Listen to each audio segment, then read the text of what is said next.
it's the same problem you have with people who lose their mind, get dementia at the end of their life. They can't tell you how much they feel, what pain they feel. Um, but we do know that if you have a baby in the womb and you put, like, sometimes they put a needle in to sample the amniotic fluid, the fluid around the baby, to find out if the baby is healthy. And the embryo will draw back away from that needle. They sense that needle and they swim away from it. And their heartbeat gets fast. So that's the same thing that happens when we're afraid.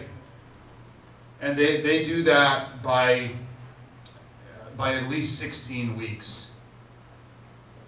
So it's likely, if they're afraid and they experience fear, it's likely also that they experience pain. And again, we can measure, like, if you do things, if you put a salt solution in, which is sometimes used for abortion, the baby, again, you know, they become wild, and their actions become wild. They're trying to avoid this. So yes, it's very likely that the reason is they feel pain, they feel fear. Is that called really necessary? Because do we have if we have the donation, do we reject it or not? Okay, is the cord blood necessary for the therapeutic cloning? Is that your question? I mean, for us. Yeah, for us, you mean in order to do this, yeah. Again, if you have cord blood or placental stem cells, the chance of rejection is less. You need to take less medicine. When you get somebody else's heart or kidney or even blood transfusions, they need to check and make sure that it's compatible. Otherwise, you can have rejection. People who have a transplant have to take drugs the rest of their life to keep it from rejecting. And then they're more susceptible to other diseases. So if you can avoid that by having your own tissue, so much better.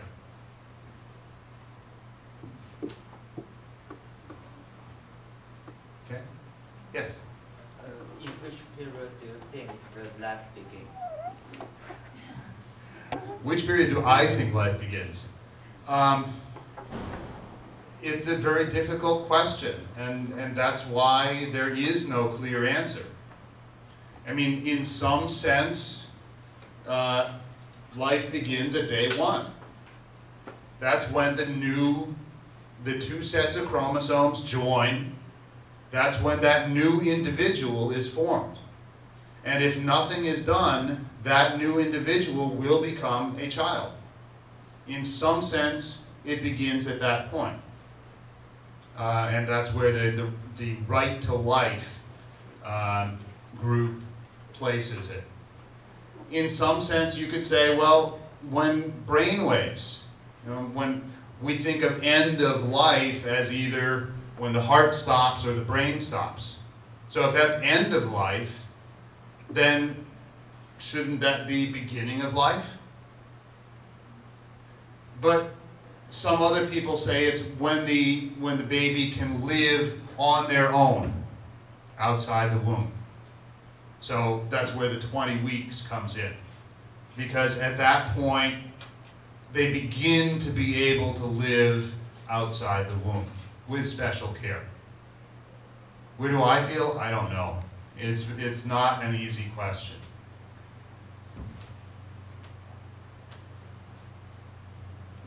Other questions?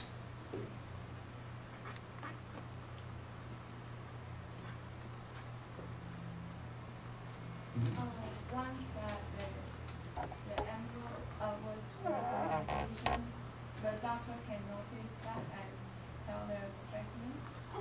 No, not usually. No. Usually it takes about 1 or 2 weeks. At about 1 or 2 weeks, the woman's hormones change. Because normally your hormones go up and down, and when they go up, the egg is released. When they come down, if you're not pregnant, that's when you have your period. If they go up and they stay up, that means you have a baby. And that's what the pregnancy test measures. And the pregnancy test you can do about 1 week after fertilization. It depends on when in your monthly cycle you got pregnant. 1 to 2 weeks. So they have some machine can notice the heartbeating of the. You can't measure the heartbeat at this point unless you like go inside with a camera. They've taken cameras and gone into the womb so they can observe it and they can see the heart beating. You can't measure it from outside until, I forget when it is. It's about week 8 or 10. Mm-hmm. Yeah. How do I think of abortion?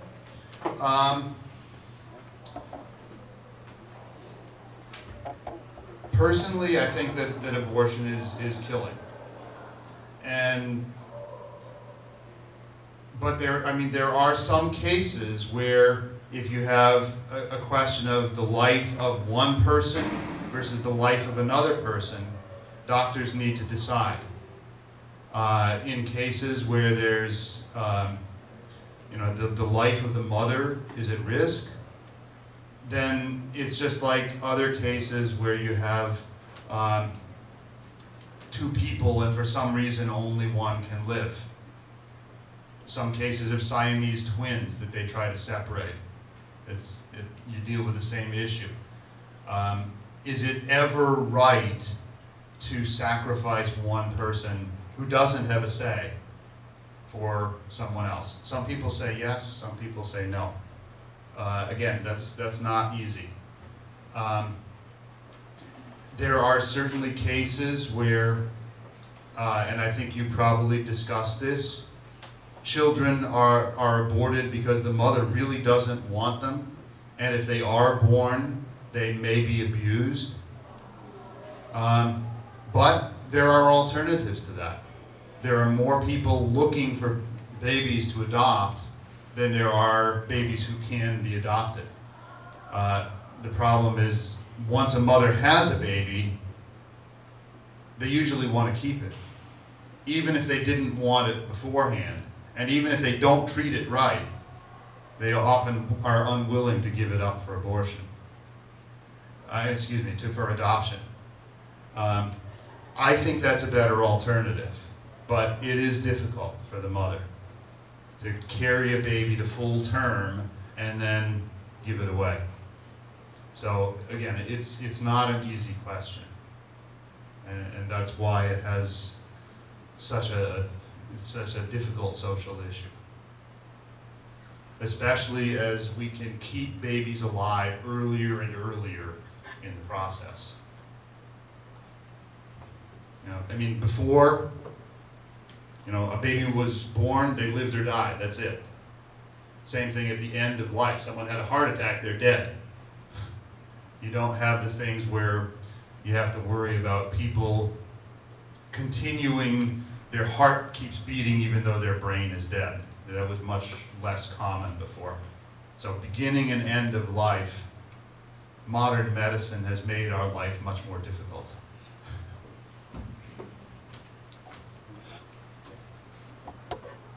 I have a question. One more question. Yeah. Okay. Just about the clone, then if someone is treated by cloning, then maybe the created that someone's his or her intelligence is same like the original one, like, because if we just clone the so high intelligent person, then we can have just so many people who's Right. If you were able to clone someone, would they have the same intelligence? Yes and no. they would have the same DNA. So it's like two identical twins. But those identical twins are now being raised 20, 30, 40 years apart.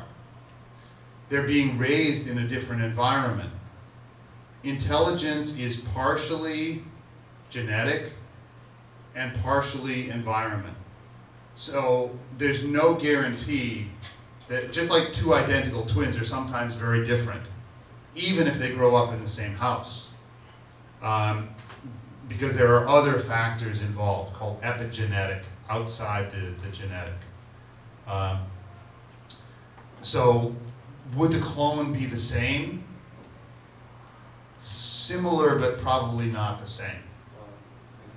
Because I just heard like maybe some people just maybe from they're 3 years old or 4 years old, they maybe start to knowing just many languages, like 3 or 4. There is right. even because of that, for that person there is no influence from the environment because it's just only 3 years old. Right. There is still influence. Even in a mother's womb, there is influence. From the time that a baby is like 20 weeks old, they can hear. And so they can hear what's going on outside. If the mother and father are fighting, the baby gets scared. If there's pleasant music, the baby is relaxed. If the mother is stressed by work or whatever, the baby is stressed. So that's why, again, the clone would be in a different mother's womb. And so even before they're born, those things have an influence on what's called that epigenetic level, outside the genetics. And they would make the person different.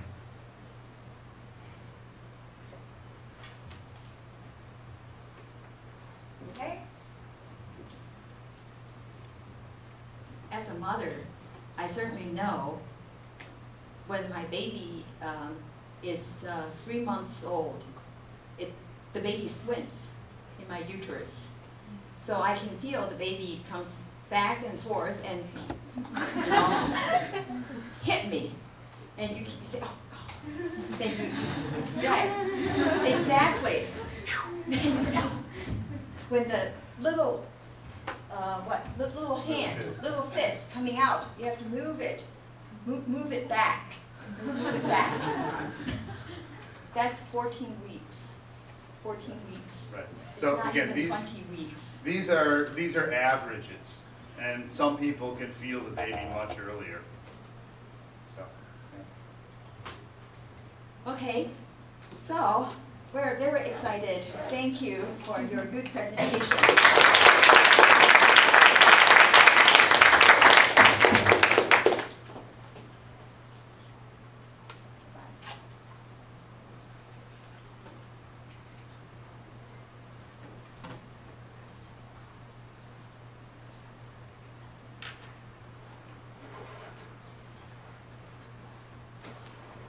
Okay, I probably don't have time to talk about the chapter on order in court, but that chapter is related to Zogvata's group presentation. So we can talk about it when they do their presentation.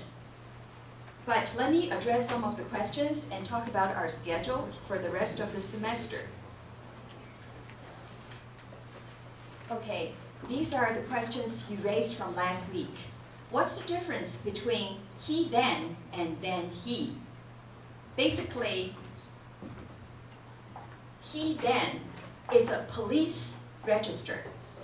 It's used by legal professionals, but then he is common language. So you can tell if in your narrative, somehow if it's dictated, it shouldn't have a lot of he then if it's dictated from a suspect who talks about what happened before. It should have a lot of then he, or even not very many then, because then really occurs infrequently in everyday conversation in English. So if you have a lot of he then in the statement, too frequently than expected, it's probably manipulated or written by the police. Okay, so that's the first one. The second one, I think it's raised by Sunflower, who asked me if eye gaze is an assault in the West. Well, if you look at, sometimes it can be, it depends on how you look at people. It can be very aggressive. For example, here you can see this person saw a police coming in. He was really upset with this police, right? So that's a very aggressive eye gaze. But usually when you talk to people, you look at each other. No, don't turn. Okay, usually you look at each other with a very friendly eye gaze, but this is a unique example. All right, the rest of the questions are all concerned about logistics or the final presentations. Okay, one of you was very concerned about why I didn't start the class with a law case for the past 2 weeks. Well, I'm back to normal today, right? Back to normal, in other words, starting the class with your favorite case, and then followed by some kind of discussion. The reason I didn't do that the past 2 weeks is because I was in the process of trying to organize the group into different groups, okay? I was preparing you for the next stage. That's why I didn't follow the regular procedure. But I'm quickly back to normal procedure. So that's why, okay, because it's in transition. If you want to make an appointment with me, my email is open 24 hours a day. I can make an appointment with you anytime, so feel free to email me. Right? Do we get any feedback after our presentations? Of course. Starting from next week, I think it's Liang Yici's group, right? Liang Yici, Xiao Chunfang, and Fang Ziyun. Okay, they are going to kick off with a very exciting case. It's called forensic text message analysis. You're all texting all the time, right? Texting. But your texting probably has some unique idiosyncrasy. Your texting style may be different from other people. So they're going to talk about text message. Certainly, not only I'm going to give feedback, I think we'll also ask our classmates to give feedback too. Okay, what should we do for the rest of the time after the group presentation? Don't worry, we are going to talk about different chapters which are related to these different cases you selected. So in other words, it's going to be highly integrated. You will present a case, you lead a discussion, and then I can find a chapter to address your concern based on some previous studies to strengthen your theoretical background on these issues. So we'll certainly have exciting times together. Don't worry about it. Okay, you already submitted your revised proposal, so that's not an issue anymore. And I also, okay, I think I also addressed all of these questions in my recent announcement. So that's for case presentation and the format of the final paper, okay?